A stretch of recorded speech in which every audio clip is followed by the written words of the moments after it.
This is where I live. I'm a housewife. My name is Ellen Jones. That Tuesday in July started out just like any other day the past few months. There was no warning it was to be the most terrifying day of my life. I remember thinking how tired I felt.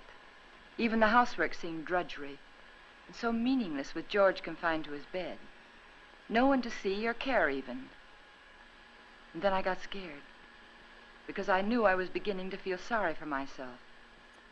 George was the one who was ill, and he needed all of my thoughts and attention, and above all, my cheerfulness. I tried not to think about us, about George, how he'd changed. I told myself it was just my imagination, that things would be different when he was well and strong again. Then I thought I heard him call. George! Did you call? George, are you all right? Yes, Ellen. You want anything? Not now. I've just begun work on an insurance report for the office. Well, call me, dear, if you need me. Okay.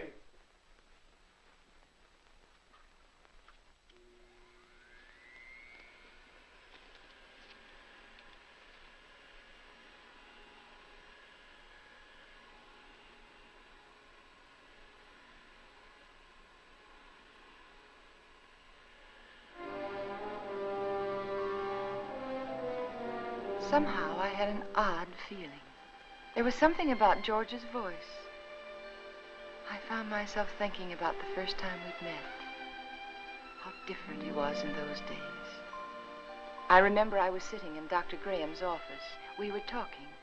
I played 1 game of checkers and 2 games of rummy, and I've written letters to a wife, a mother, and a sweetheart, and I listened for a half an hour to a homesick young ensign from Texas.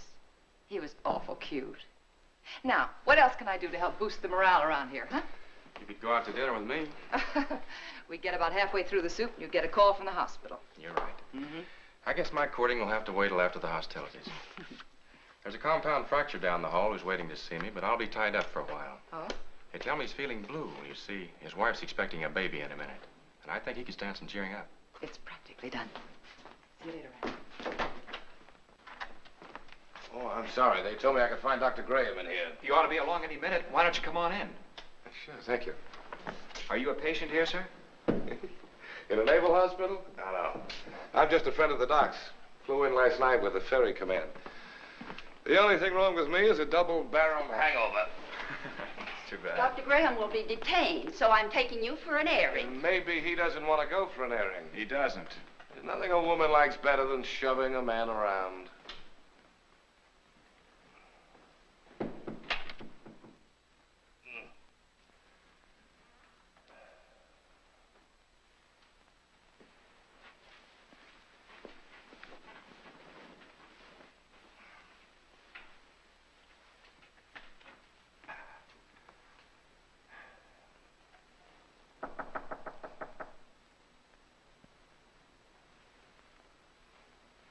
Hello.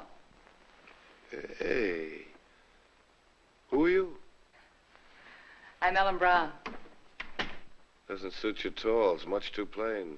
Oh, I'm sorry. I'd tell my parents about it, but they're still back in Kansas City. Now, what can I do for you, young man? I can think of a lot of things. Oh? Well, shall we begin with a game of cards? Mm-mm. Well, Well, I could read the newspaper to you. I could write a letter for you. I know. I'll sit right here and you can tell me all about that wonderful baby you're expecting. The baby you're expecting. Does Ripley know about this? I beg your pardon? Skip it. Which is your bad leg? Well, neither one of them's working very well today. Oh, my head.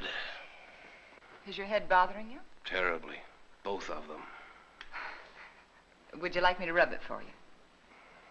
You couldn't think of anything nicer. Good. There. Now relax. Oh, close your eyes. Now just think of something pleasant. Pretty soon you'll be going home to your wife. Won't that be wonderful? Think what she looks like. How pretty she is. Lovely. Beautiful blue eyes. Short nose. Soft brown hair. And lovely, kissable lips. Well, there's nothing wrong with your morale, young man. I'll recommend to the doctor that you be sent home to your wife immediately. Say, wait a minute. Wait, you're all dressed. Naturally. Well, George. Hello, Randy. Son of a gun. What are you doing here? Enjoying myself immensely? his leg isn't even broken. No? No, it Hey, isn't. Doc, what kind of nurses do you have around here anyway? Hey, what goes on here, Ellen? But when I came in here, he was lying there all covered up, and he let me make an absolute idiot of myself. Rubbing his head. Both of them. Best cure in the world for a hangover. Ellen, this is George Jones, an old and untrustworthy friend of mine. Now, remember, I saw her first. George Jones. The name suits you perfectly, completely undistinguished. I wouldn't say that, honey. Someday you may wind up wearing it. Wait. Shall we go? She's cute. It was pretty depressing having a medical student for a roommate. Oh? He was always dissecting something, including me. You gotta know what's going on inside if you expect to understand the outside. Yeah. Excuse me, sir, but you're wanted at the hospital. There's an emergency. Oh, Ran, I'm sorry. So am I. Well, back to the salt mines. See you folks later. Not if I can help it. I intend to keep you to myself for the rest of the afternoon. Oh? And for the next 2 weeks. Oh. When a lonely prospector strikes gold, he doesn't yell for his friends. He stakes a claim. How about some lunch? Yes, I'd love it. I don't like to make love on an empty stomach. No, neither do I. Especially to a perfect stranger. My Ellen, wherever did you get the idea that I was perfect? Oh, you. Would you like to switch boxes like we did when we were kids? Naturally. Oh, rather. Fried chicken, potato salad, tomatoes, cookies. Oh. Day rations, canned ham, powdered milk, chewing gum, and 4 cigarettes. Coffee. Honestly, is that the best you could do? That's the best I could do with no ration card. Oh. Now, if we were to combine forces, pool our resources, I think we might do very well together.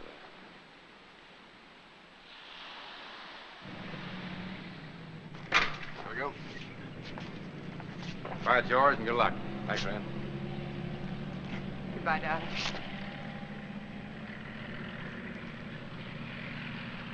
Take care of yourself. I'll be back, honey.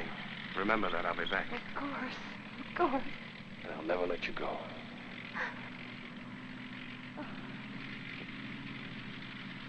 Goodbye, Ran.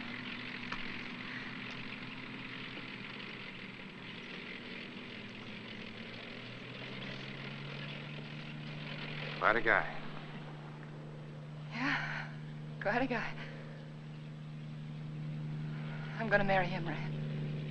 I'm going to marry him just as soon as he gets back. I figured as much. Are you sure he's right for you, Ellen? Oh, I don't know. It isn't something you think about. It's just something you feel. You know, you can't do anything about it. I know what you mean, Ellen. The guy with wings has it all over us fellas who walk around down here.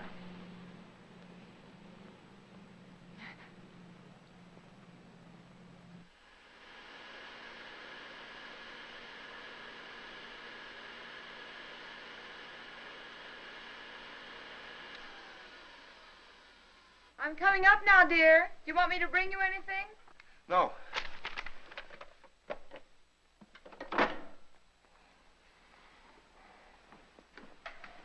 You all right? What is it? What's the matter? Get a doctor. Here, take No, not that. Get a doctor. Another doctor, not Graham. But I have to, dear. He is your doctor. Don't argue with me. Don't call Graham. Get another doctor.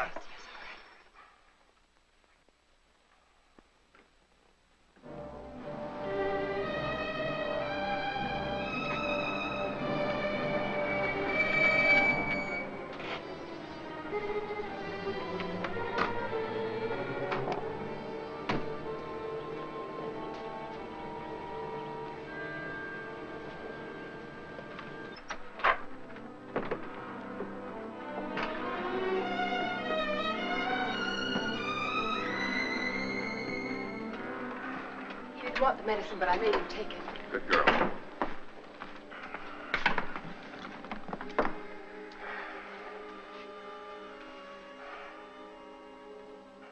Still ticking? Sounds pretty good. You're evidently feeling better than when Ellen called. What time is it? 5 after 9, dear. Took you a long time to get here, Rennie. Oh, I know it seems like it, but he came just as soon as I called him. How long did it take? About 20 minutes. Fortunately, Ellen caught me as I was leaving on another call. Yes. Is there some alcohol in the bathroom? Yes. 20 minutes. I got that pain over 45 minutes ago. Why did you delay it? I didn't, dear. I lost a lot of time trying to get another doctor. But you needed him so badly, I had to You go. know best. You always know best nowadays, don't you, Ellen? No, it isn't that. I just knew that he'd come sooner than anyone else. He's our friend, George. Color's better already. Rennie, let's not kid each other. We both know where I stand. My own insurance company wouldn't put a nickel on me. Now, look here. All of us are in that same boat. Automobile taking an unexpected turn, a brick falling from a high building, heart condition like yours. They're all hazards, but that doesn't necessarily mean they'll ever happen. Think of all the chances you took during the war. You didn't worry about them. Came out feeling better when you went in. Now, the only thing you have to do is lie here in bed and let us help you get well. Isn't that right, Ellen? Yes, that's what I keep telling him. You're lucky in many ways, George. You have a wonderful wife. She's developed into a fine nurse. I don't think I'll be tying up her exclusive services much longer. Now, you've got to cut out this way of thinking. Yeah, I know. Would you mind, Ellen? I'd like to talk to George alone. No, of course not. I'll be across the hall if you need me. Those were pretty morbid things you were saying in front of Ellen. Has she complained? Certainly not. But you got to think of her, too. She's looking a little worn. Now, when you get these ideas, try using a little mental therapy. Next, you'll be telling me I ought to see a psychiatrist. Might be a very good idea. You doctors are all alike. You can't cure a patient. You tell him it's all in his mind. I'm trying to help you, George. You know that. I'll drop in again this afternoon. Maybe we can talk this thing out. Yeah, maybe we can.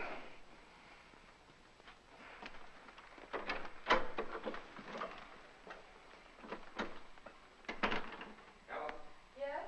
Come downstairs there. I want to talk to you.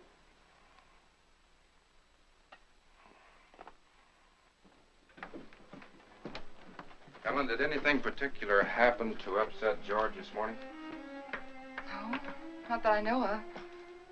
Why, do you think he's worse? Frankly, I don't like his mental state.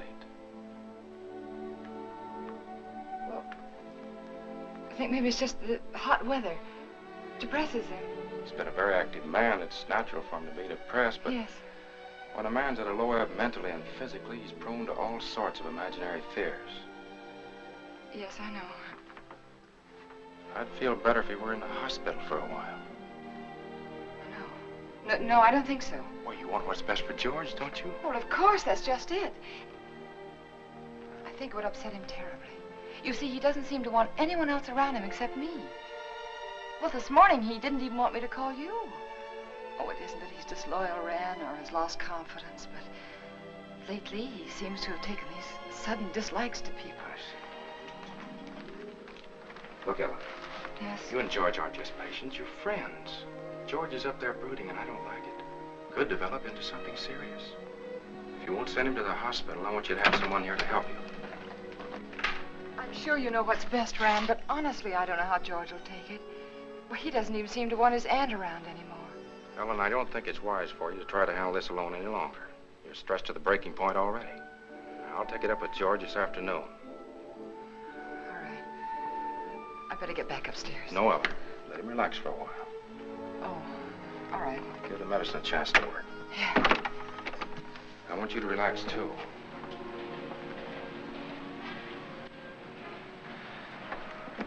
Remember now, you can call me anytime you need me, even if you just think you need me. Oh, thanks. I don't know what I'd do sometimes if I didn't remember that. Goodbye. Goodbye. You're doing fine. Thanks.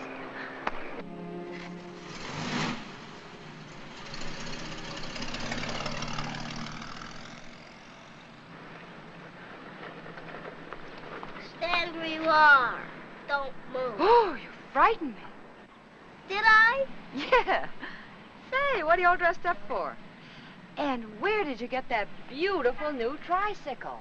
It's no tricycle. It's a horse. Oh? A Palomino. My grandpa gave it to me. Oh, he did? Well, it's beautiful, Billy.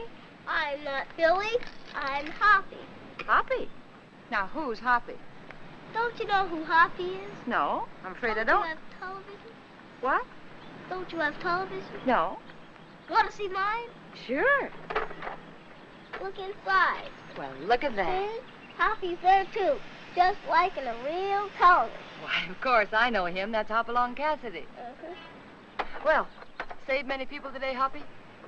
Oh, 60 or 100. Don't try any tricks now. Oh, I wouldn't think of it. Do you have any cookies? No, I haven't. See, the groceryman hasn't come yet, but I will have later. You know what I do with a bad man? No, what do you do? I dynamite him into little pieces. Shot him, put him in jail. Oh, I don't think the real Hoppy would treat even bad men that way. Well, really what I did was lasso him, tie him up, throw him in jail. Well, that sounds like a lot more work, and more dangerous, too.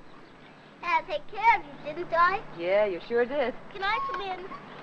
Oh, well, honey, I'm sorry. I'm afraid not. My husband isn't feeling very well today. See? I won't make any noise. If I was eating cookies, I couldn't even talk. No, you couldn't. Well, I'll tell you what you do. After the groceryman comes, that'll be around 12 o'clock, see? You come to the back door very quietly, and I'll have some cookies for you. Okay?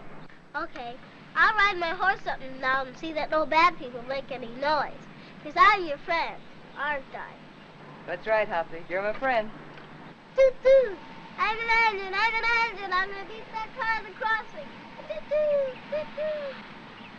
Toot-toot! Toot-toot!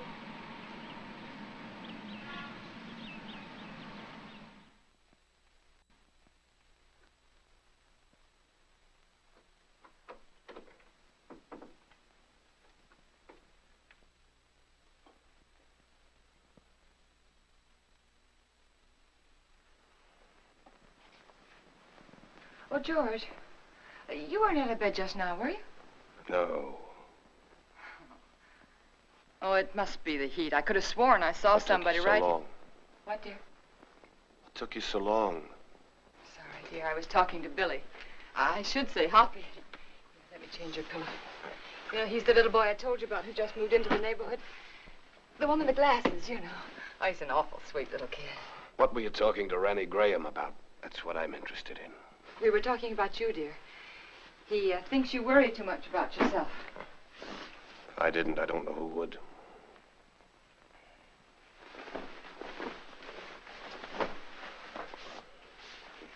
George, ever since you got out of bed yesterday to see if you could walk, I've had it on my mind. I want you to promise me not to get out of bed again while I'm out of the room. All right, Ellen. Did you call the druggist about getting the heart prescription filled? Yes, dear. He said he'd send it up later in the day. But there's enough there if we need it before. Did you tell him I'd spilled it? No, I didn't. Do you feel well enough for the paper? Yeah. Editorial page? No, just the front page is all right, thank you. Here you are,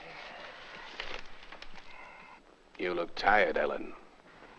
Oh, I'm not. Just that it's so hot today. What are you thinking about, Ellen?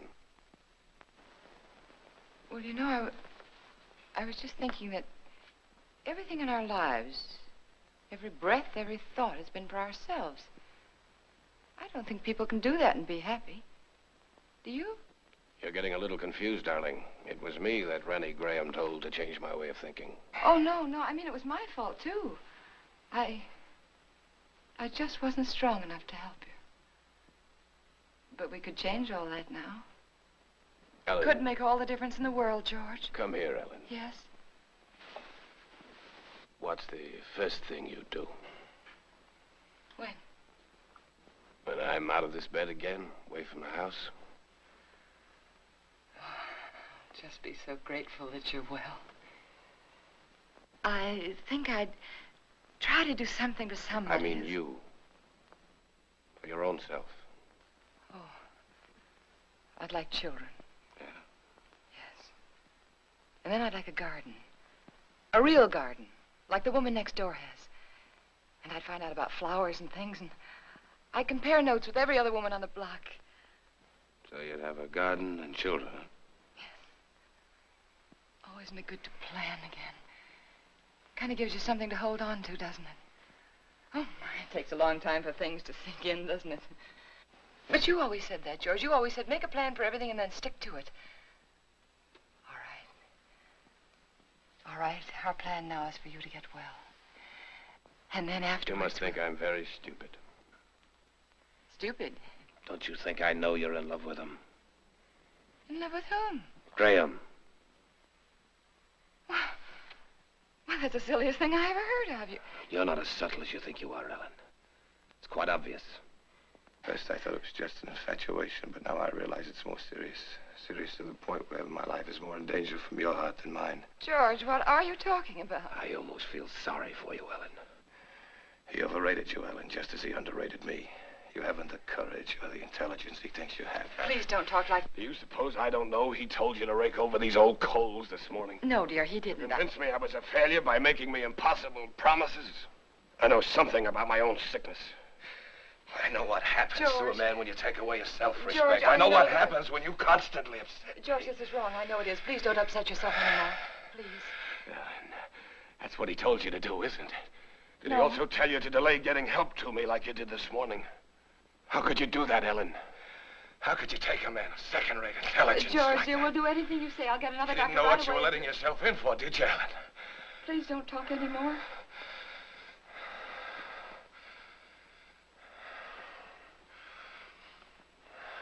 Rest.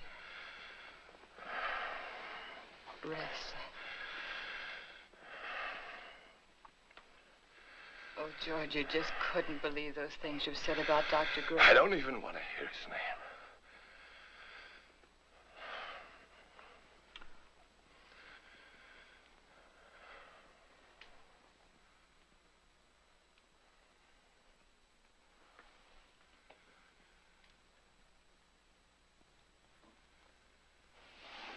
Leave it halfway up, Ellen.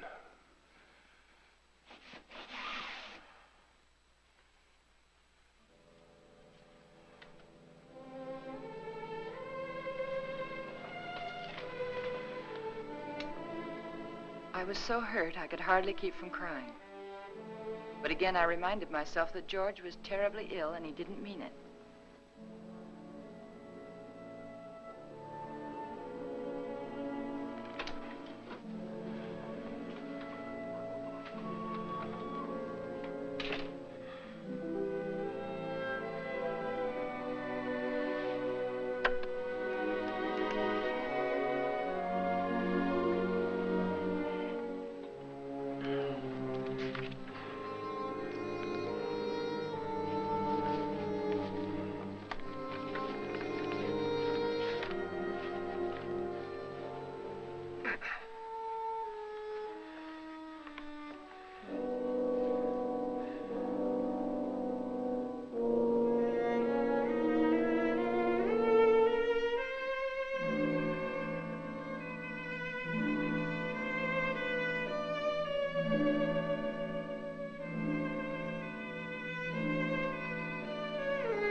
I knew I had to keep doing something, anything.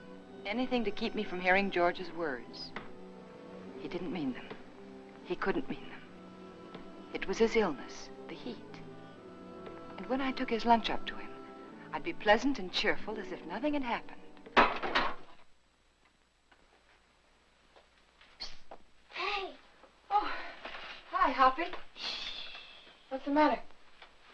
Oh, you don't have to whisper now. He's awake. I was just fixing his lunch. Did you come for your cookies? Bobby just left to beg, but I've already had for lunch. You're not begging. I want to give them to you. There you are. Take a tray. But Say, are you catching a cold in this weather? you sound just like my mom. No, I'm not. Oh. I could use something, too. Present for me? Uh-huh. Oh, Hoppy, how nice of you. I wonder what this could be. Oh, that's very nice of you. Are you sure you don't want to keep it yourself? We got a big television at home. A real one. This is just a pretend one. Well, I know it is, but it's very nice, and I want to thank you very much for giving it to me. Mommy says television's good for when you're sick. Mm. Daddy says it makes him sick. Oh. Mommy lets me look at television, so I stay in bed. Well, I think that's a very good idea. I'll have to tell my husband about that. Can I see him? I can play with him if he can't go outside. Oh, well, that's very nice of you, but I don't think he's well enough to see people, dear. I won't make any noise. I'll just eat my cookies and look. Well, perhaps in a week or two when he's feeling better, huh? Okay. My horse is sick. I gotta go see my horse. Okay.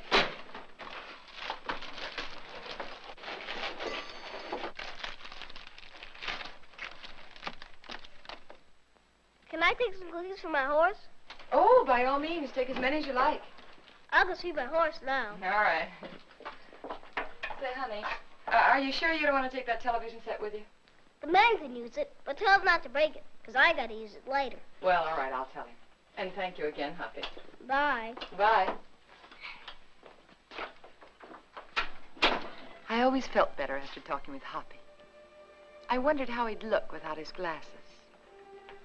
Ah, it was a nice thing of that kid to do. Don't break it, because I have to use it again. George wanted his lunch. That was a good sign.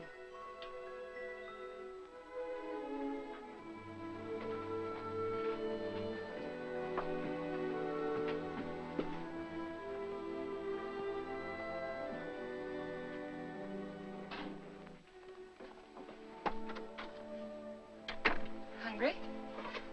Yeah, as a matter of fact, I am. Good. Feeling much better. Hoppy sent you a present. Television set. And he says not to break it because he has to use it later. You two are getting to be great pals, aren't you? Oh, yes, he's a darling little kid. He's so eager to please. Oh, honey, not now. All right. But at least you're going to have clean hands and face before you eat. Ellen, has the postman come yet? What'd you say, dear? Postman, has he come yet? Oh, no. No, he's very late today. Guess it must be the heat. Give him this letter when he comes, please. Dear, I thought you were resting. What's the rest in the way? A relief to get that written. New insurance law affects the Emerson estate. I've got to check over. All right, dear, all right. I'll meet him at the gate and give it to him myself. How's that? Yeah. Sure.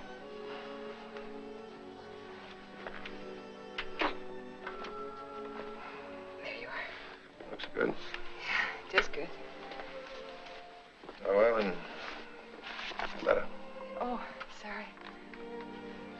And if you finish before I get back, don't try to put that tray on the floor. You remember what happened the last time? Say, you really wrote a letter, didn't you?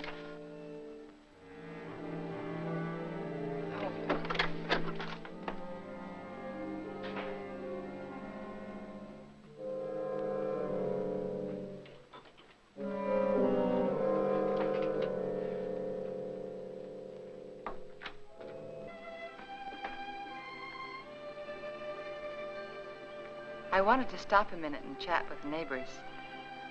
But I knew George wouldn't like it. He didn't believe in neighbors. And then I saw the postman.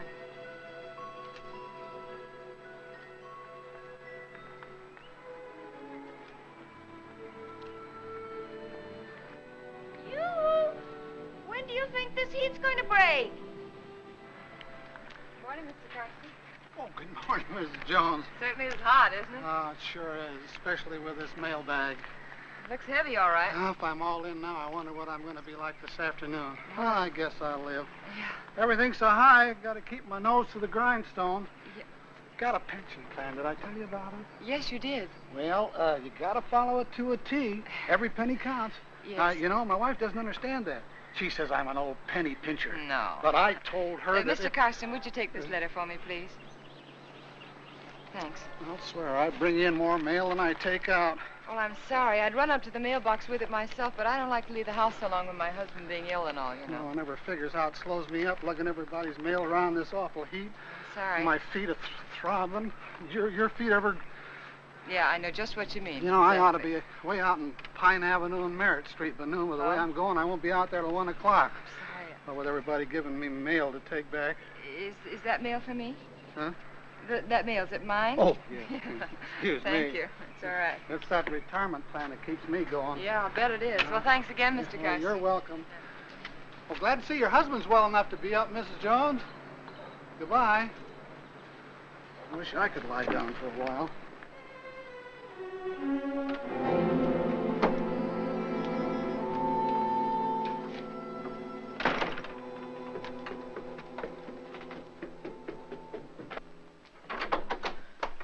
George, you were out of bed.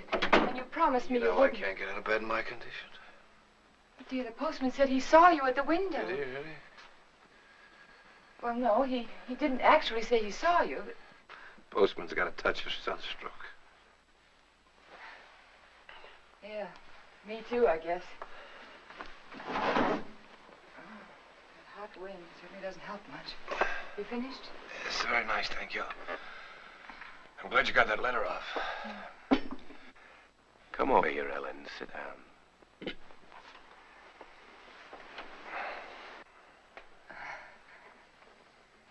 Would you like your Aunt Clara to come up and visit for a little while today?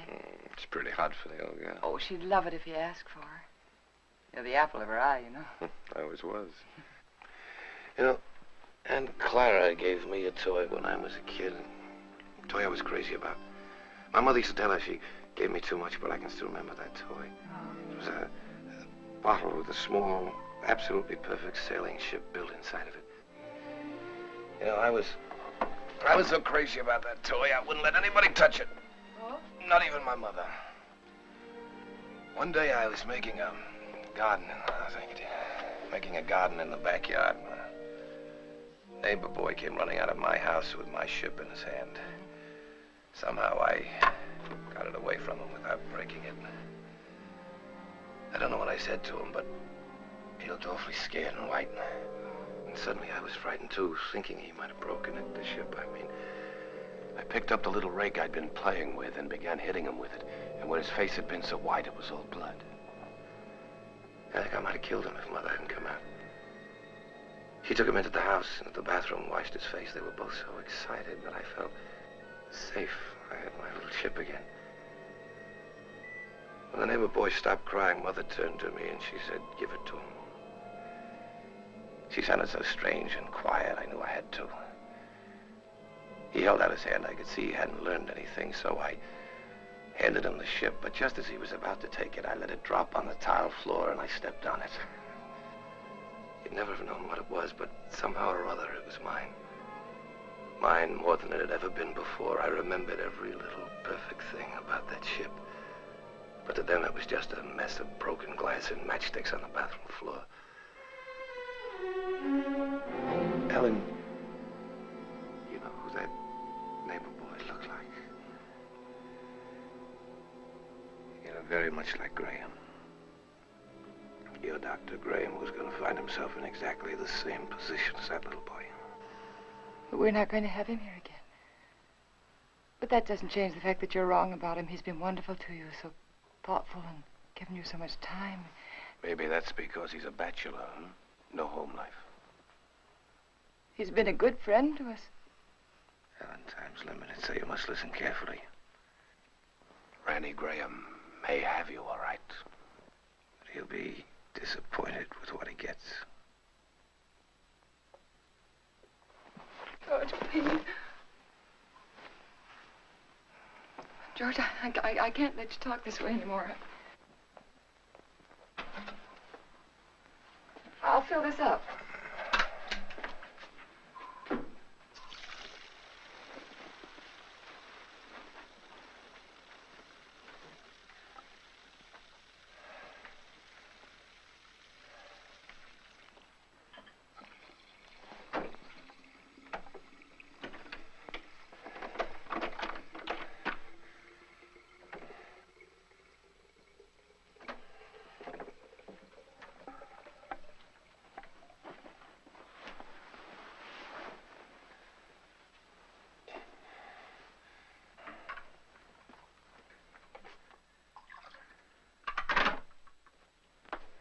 I'll be downstairs if you want me.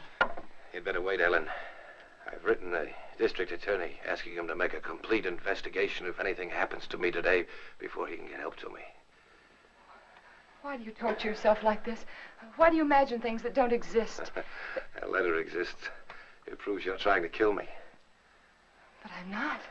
I'm not. If I can't help you, George, then I'm going to get someone else in who can. It's not me that needs help now, Ellen. You gave that letter to the postman yourself just a while ago. Yes? Yes, I gave him the letter, the one that you wrote about insurance policies.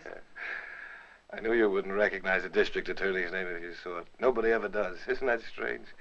Everybody knows he's a district attorney, but nobody ever knows his name. We are going to get someone else in, another doctor, because this is all in your mind. My mind is fine. Just to reassure you on that point, let me tell you that letter was about insurance. I told the district attorney how much insurance we had on each other's lives. That if either one of us died, the other would do very nicely for the rest of his life. Or her life very comfortably indeed. Oh. I also told him how you and Dr. Graham, how you were working together to aggravate my condition so it wouldn't look like murder. George! I also told him how you were gradually giving me overdoses of the heart medicine. But that isn't true. Anyone would know that isn't true. Would they? Why is that bottle almost empty, huh? We only got it the other day. Well, you told me that you spilled it on the tray. You told me that yourself, George. You didn't tell the druggist that. Oh, Mr. Phillips will make an excellent witness against you, Ellen. He'll be the first if anything happens to me. And let me tell you, there'll be others. The letter takes care of everything. The druggist, the medicine, the doctor. He's in it, too. Oh, you've implicated your old friend Graham, you know. Nothing's going to happen to you. I don't know whether you're doing this to frighten me or not, but I'm going downstairs and get that letter back from that postman. You're not going anyplace anymore, Ellen. Because I'm going to kill you. I decided that definitely this morning.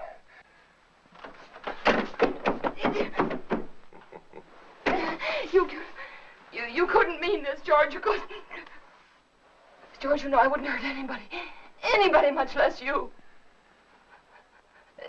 George, think. It's me. It's Ellen. It's Ellen. But you did want to be rid of me. It was in your mind. That's why you feel so guilty, isn't it? No. The letter will take care of Graham. I'll take care of you myself. I'll make it look like self-defense. Please don't. There are just too many things against you, Ellen. You used to say that you were lonesome until you met me. George. George, you love me. I loved you, George. And since I've been sick, since he's been coming to the house, you've hated the sight of me. No, I haven't.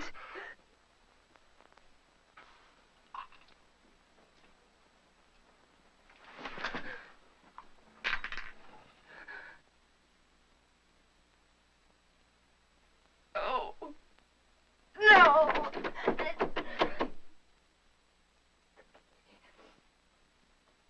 Key. It was one of those awful dreams. The kind I used to have when George was overseas. That man lying there was George, my husband. He was dead.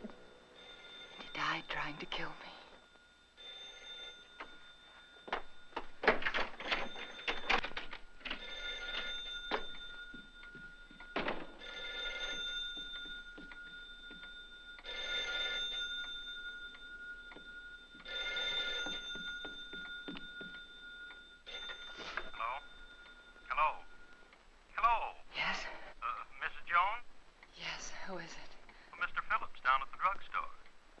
What is it that you want, Mr. Phillips? Well, it's about that heart medicine you want refilled.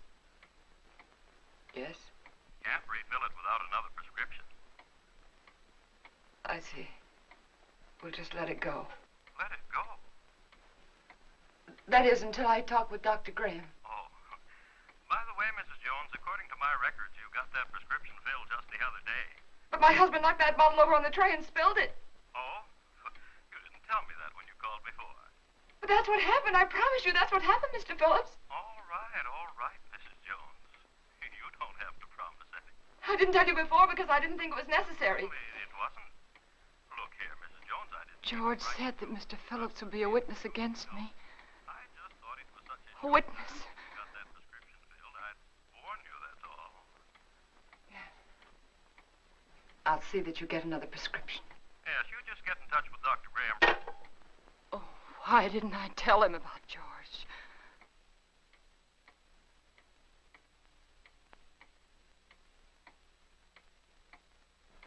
That letter. I had to get that letter back. I couldn't tell anyone about George until I got that letter back. I could feel the woman next door watching me. Maybe she'd be a witness against me, too. She could tell them how I ran out of the house and then back in again. How strangely I was acting. It wouldn't matter what she thought if I could only get that letter back. I tried to think, which way did he go?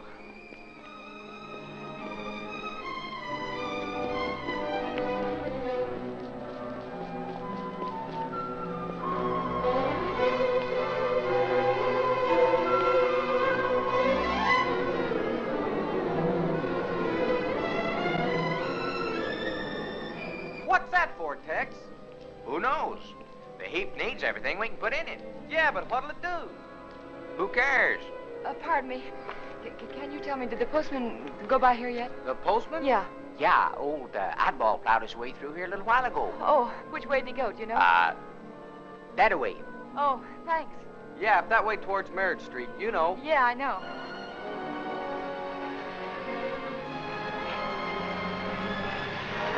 Oh, I'm sorry.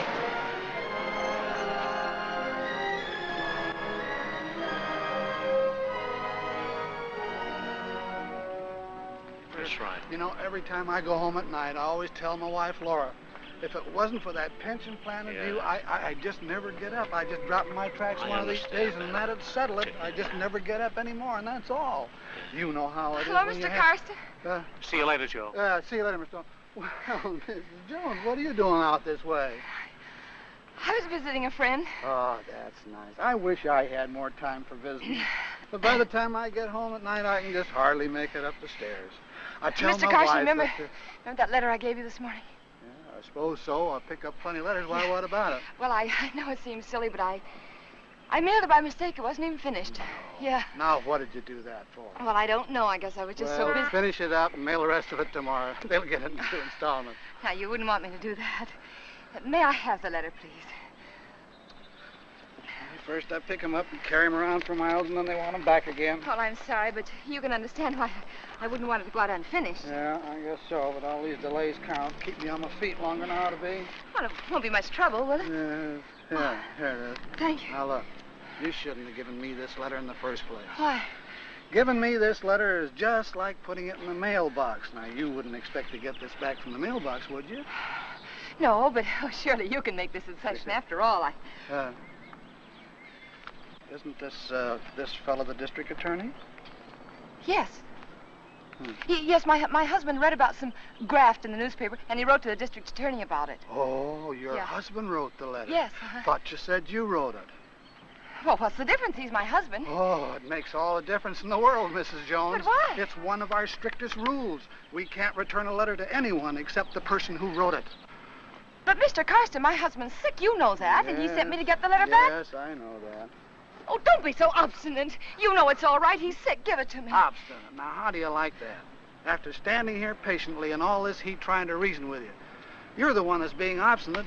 You don't seem to realize it's against the rules. Well, what do you care if it is against the rules? I have to care, but you don't. You're not the one who'd get fired. Oh, I'm sorry. I'm very sorry, Mr. Karsten. I forgot what it means to you, your responsibility and all. It must be this terrible heat.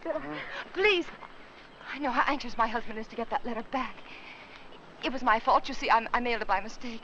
He's awfully upset with me. He's very angry with me, Mr. Karsten. Couldn't you please help me? Couldn't I please have the letter back? Well, tell you what I'll do. Yes?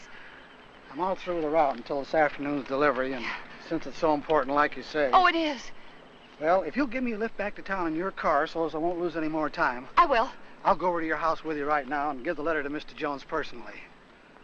No, you can't. But, Mrs. Jones, this way I'll be sticking to the rules and your husband will get his letter back. But my husband didn't sleep last night. And he fell asleep just before I left, and I wouldn't want to wake him. I'm trying to do the right thing by everybody concerned. But it seems to me you don't want to cooperate, and I'm not going to risk losing my job for anybody. I'll try to understand. Now, I can't talk about it any longer. Can't waste any more time. Do you want me to take the letter to your husband personally, or don't you? No. All right, then I'll take it to the post office like I'm supposed to. You can go down there and get it from the superintendent. Superintendent? Yeah, he's got more authority than I have. Maybe he'll give it to you. I see. But you better not waste any more time. Once I bring the mail in, they send it out right quick. Oh. Once it leaves the post office for delivery, nobody can stop it. The post office downtown? Yeah.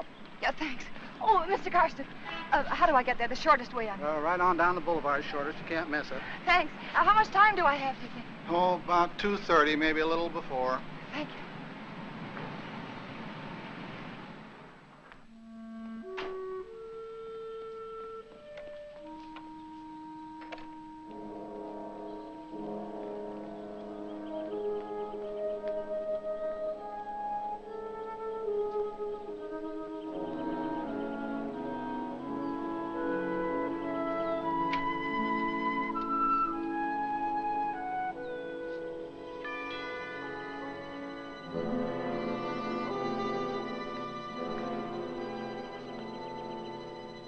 Ellen?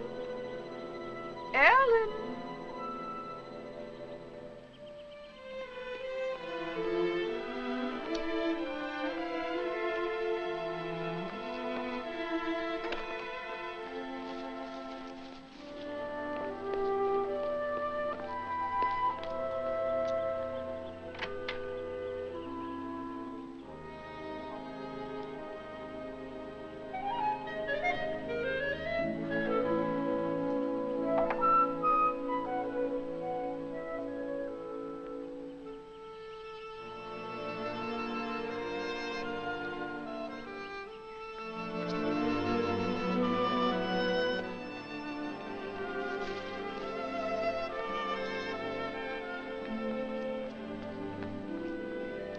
Pardon me. Yes? Have you seen Mrs. Jones this morning? Yes, she went out about half hour ago. Went out? Yes? But what about George? Mr. Jones? She hasn't gone off and left him alone, has she? Well, husband's sick, you know. So I've heard. Of course, I never really met them, though I haven't lived here long. I can't imagine her going off like that. I'm Mr. Jones's aunt. I made him some jellied consomme. I packed it in ice. It's melting. I never dreamt I wouldn't get in. I could tell you where the key is. The key? Perhaps you'll think it's nosy, but I happened to see her when she locked the door. Well, isn't that good of you? The front door? Yes, it's right over there, above the door. Thank you. I don't know how you stand in the sun without a hat on. I'd dry up like a pea.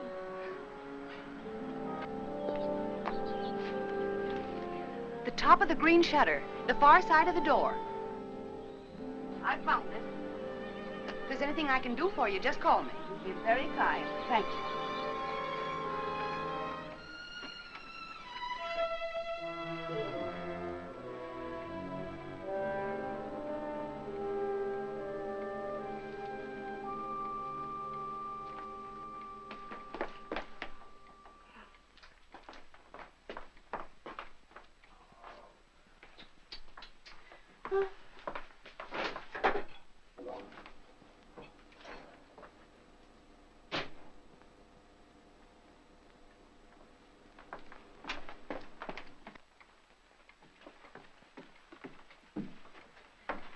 Clara. Ellen, where on earth have you been? Have you been upstairs? Well, I was just going up. Oh. Why are you so out of breath? Why, I've been running and... Running in all this heat, you should have more sense. How did you get in, Aunt Clara? I found the key on the ledge. Oh. There, look at that. It stripped right down my dress. Now it's ruined. I was worried half to death. I thought something had happened. Happened? I never known you to go off like this. How's George? He's all right. Well, I even rang the bell. Just a jab. Has he taken one of those sedatives? Yes. Oh, people take too much medicine nowadays, if you ask me. When I was a girl, we had homeopathic doctors. Wonder what ever happened to them. Anyway, they gave you very little medicine, and all of it tasted good, even the tonics. And no Barbasals at all. Well, and I've never seen you look so tired and worn out. Why don't you ask that doctor to give you something? I'm all What's his right. name? Looks a little young to me to be a good doctor. But after all, if you and George like him so much, confidence is half the battle. And you look awful peaked. Ellen, you're not letting yourself go, are you, dear? Oh, I know I look terrible.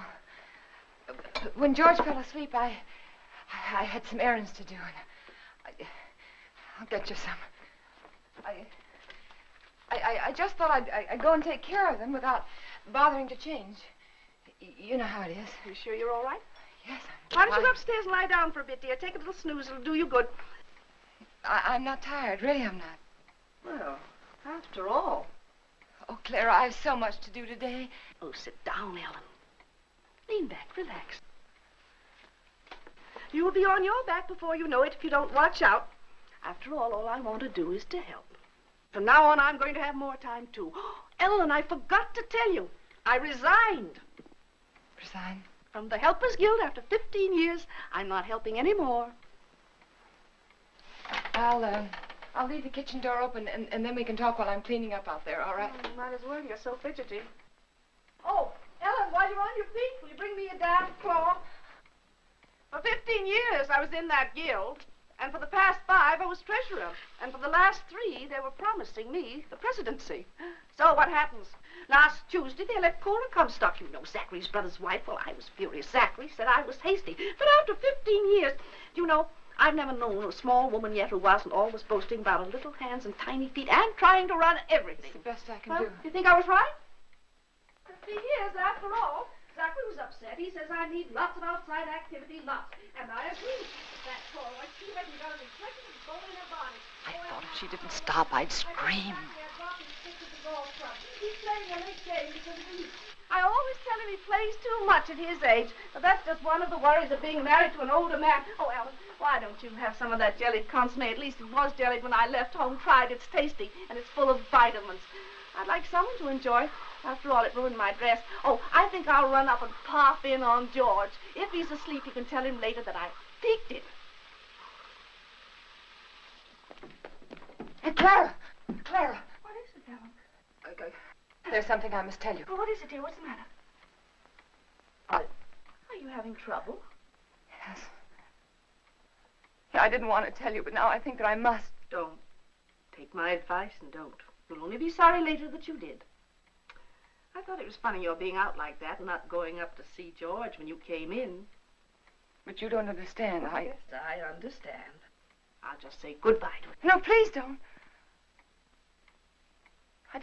I didn't want to tell you this, but George said that the last time you came to see him, you upset him terribly. And he said to tell you that if you came again today, to tell you that he just couldn't see you. Upset him? You must remember he's ill. Upset him? Well, I've a good mind to tell him something. No, please! Well, I wouldn't think of humiliating myself. He knew I was here all the time. Well, he was rude, mean, and selfish before he was sick, and he's rude, mean, and selfish since he's been sick. I'm sorry I had to tell you this. Well, I thought when I first met you, you'd do something for him, change him somehow. But I must say he hasn't changed at all. He's worse, if anything. And Ellen, you can tell George for me that a man wrapped up in himself makes a very small package. I wondered how much time I had. She was right, I must look awful. I had to fix myself up before I could go to the post office. I had to go in there. I was terrified, but I knew I had to.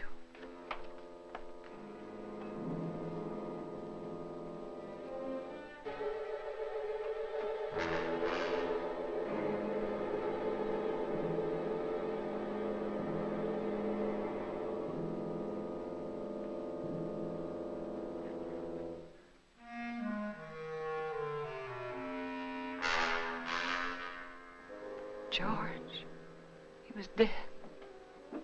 I mustn't let myself think about it. I mustn't think about anything until I get that letter back. That letter that said I killed him. Maybe it was a dream. No, it wasn't. I must fix my face. I must look presentable. Like any other housewife making a simple request for a letter. A letter that was mailed by mistake.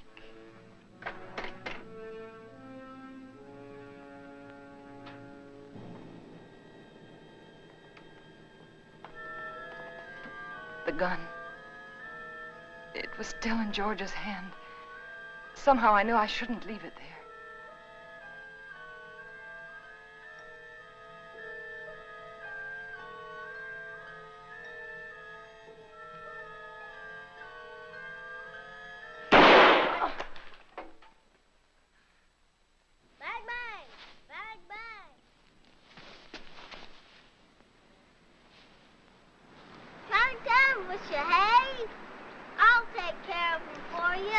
It's all right, Hoppy.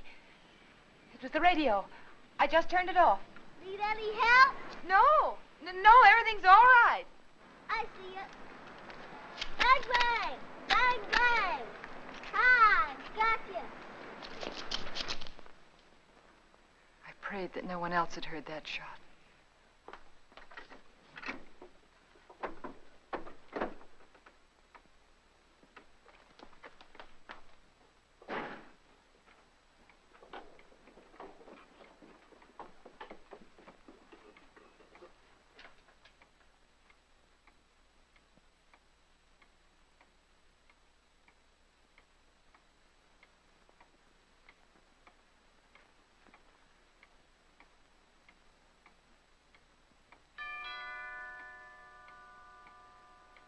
I thought perhaps if I didn't answer, he'd think no one was home and he'd go away.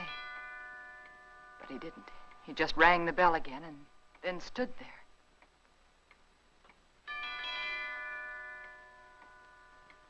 Then I knew I had to get rid of him.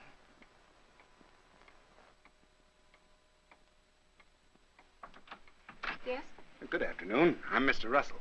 Yes? I'd like to see Mr. Jones. He's expecting me. Expecting? Yes. He telephoned me the other day. Well, there must be some mistake. My husband is not well. He isn't able to leave his bed. He told me he was ill, but he did telephone to be here this afternoon. Well, nevertheless, he isn't well enough to see anyone. But it's a business matter, Mrs. Jones. I'm sorry. But the doctors forbid him to see anyone. He warned me that I'd get some resistance from you. He did? He explained that you were over-solicitous about his health, but that I wasn't to take you seriously. Oh. Your husband only wants me to authenticate some legal papers. I'm a notary. Won't take but a few minutes. I'm sorry. I've already told you he isn't well enough. He's had a relapse. The doctor just left here a few minutes ago. And he said he wasn't able to see anyone today. Not anyone. Well, I'm sorry to have bothered you, Miss Jones. Oh, that's all right. I'll leave my card. Perhaps you'll call me. Yes. Better. Yes, I'll call you. Good afternoon. Goodbye.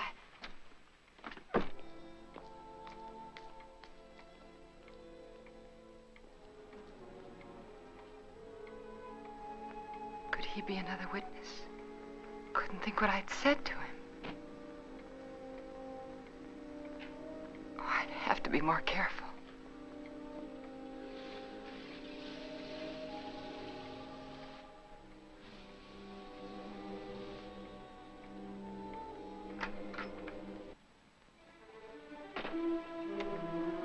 Suddenly I remembered what happened the last time.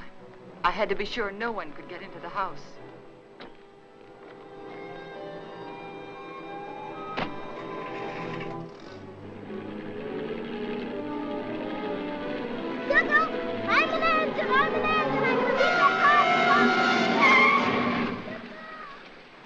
Hi. We to the crossing, didn't I? Billy. Where are you going? Are you all right? Sure. Can I go with? No, you can't. I'm sorry, I'm late. And for heaven's sake, be more careful, will you? Don't you ever do a thing like that again. Do you hear me? Okay. My horse ate up all the cookies. Well, I'll give you some more later on. After that? Yes, after nap. Now, you stay right there in that driveway until I get out. You understand? Okay.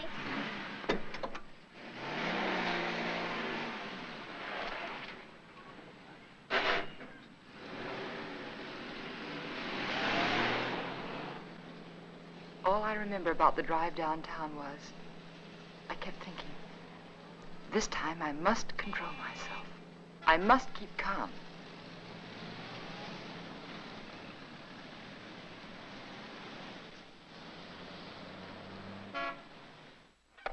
We caught it in plenty of time, Mrs. Jones. It was brought in just a little while ago. Wasn't even processed yet. Then I can have it now? Of course.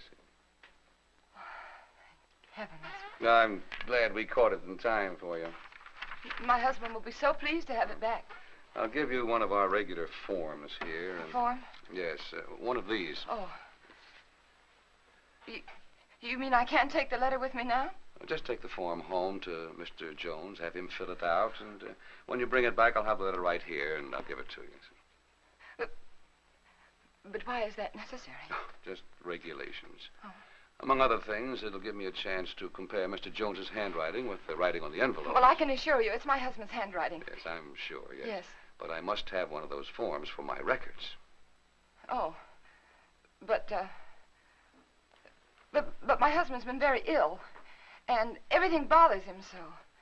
And if I don't have this letter for him when I go home, he'll be awfully upset. Why should he? Well, you see, I'm afraid that he said a lot of very strong things, and he regrets them now. You can explain to him that it won't be delivered. It'll be held right here till the form comes back. Yeah, but it's so hard to reason with a person who's ill. Well, you know how it is. They exaggerate the importance of everything. And what with his heart condition, I wouldn't want to take a chance. Really, I must have the letter for him when I go home now. I must. Mrs. Jones, I think I can take a chance. Thank you. I'll let you fill out the form for your husband. Oh, that's very nice. On one condition. Yes. I, of course, must make sure the contents of the letter. What do you mean? It'll be strictly confidential, but of course the letter must be opened and read. Open the letter? Yes, to make sure that it is the letter to the district attorney, as you say. No, you can't. I beg your pardon. I won't have anyone prying into my husband's mail. Prying? I want that letter back, do you understand? Unopened. Mrs. Jones, I was about to tell you, if you'd let me finish, that I would call your husband for you. Explain the situation reasonably and ask his permission for you to open the letter, not me. I'm sorry. I'm very sorry. I didn't mean to say that. But you don't seem to understand. No, I don't understand, Mrs. Jones. And I have no alternative but to send the letter on through to the distributing room. Good day.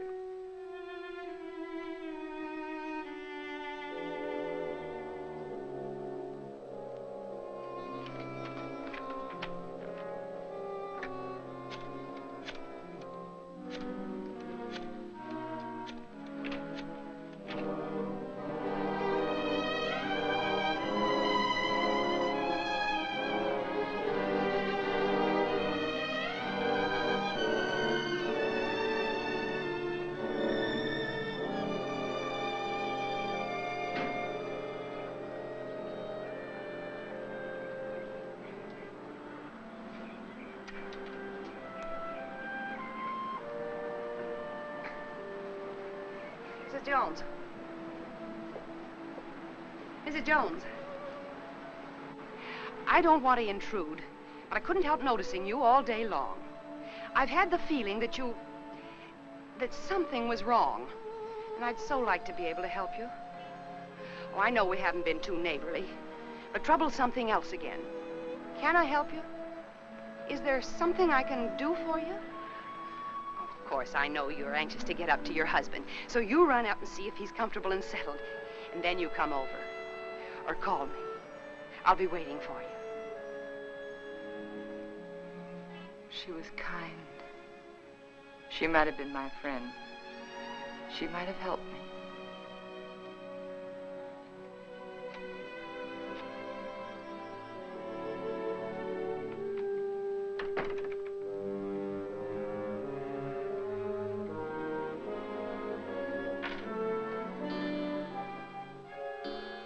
And then I remembered Rand. He said he was going to stop in again to see George. I couldn't let him do that. He mustn't come here again. Ever.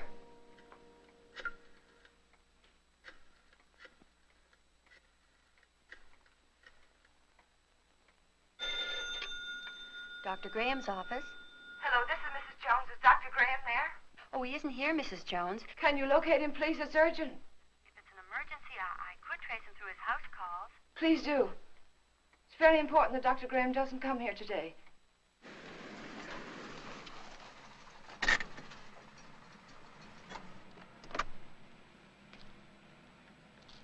Now, I hope you understand. Of course. I'll do my best. Goodbye. Bye.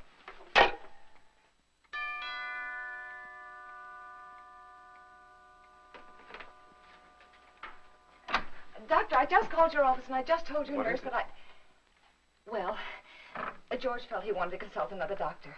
And I did too. And he just left and I really think it would be better if you didn't see him again today. Oh? What doctor did you call? Oh, I'm sorry, I've forgotten his name. I called the lady next door for her doctor and she gave me his telephone number and, George liked him very much. I see. Yes.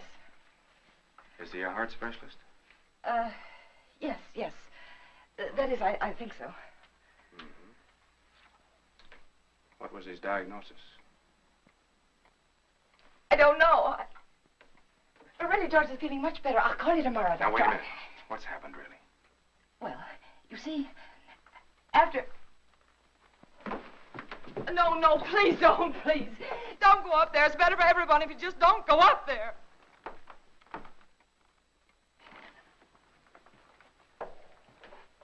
Ellen. Is he dead? Yes. He had a gun. He tried to kill me, but before he could shoot, he... Take it easy, Ellen. Take it easy.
And so I took the gun out of his hand, and I hid it.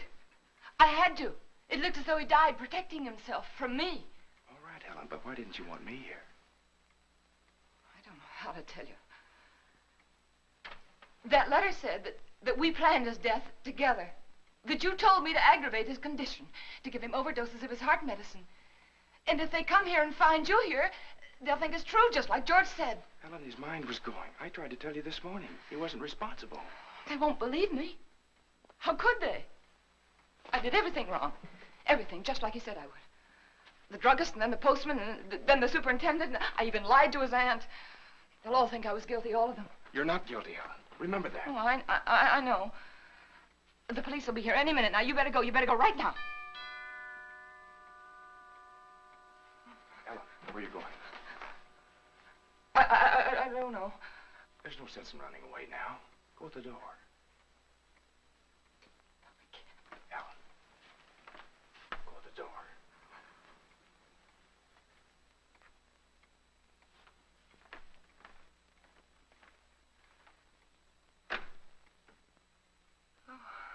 Hello, Miss Jones. I got a letter for you this afternoon. I didn't put it in the slot because, well, I guess I should feel kind of funny coming here like this after what happened between you and me this noon. But it's all right. I understand. Here's the letter you gave me to mail this morning. Surprised I didn't realize it at first, a thick letter like that and only one stamp. Those public officials like the district attorney won't accept postage due mail, you know. Insufficient postage. Yeah, the other end just won't pay the postage in these cases, and we have to return them to the senders. How do you like that?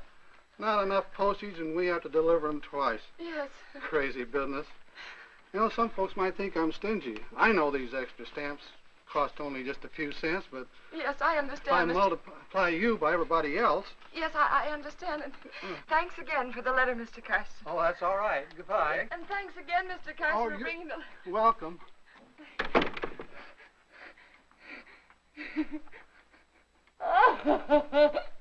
Oh, it's so funny. It's so funny. Go ahead, it'll do you good.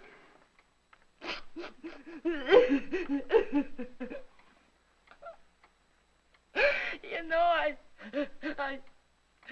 tried so hard to get it back. It's all right, Ellen. You've got it now.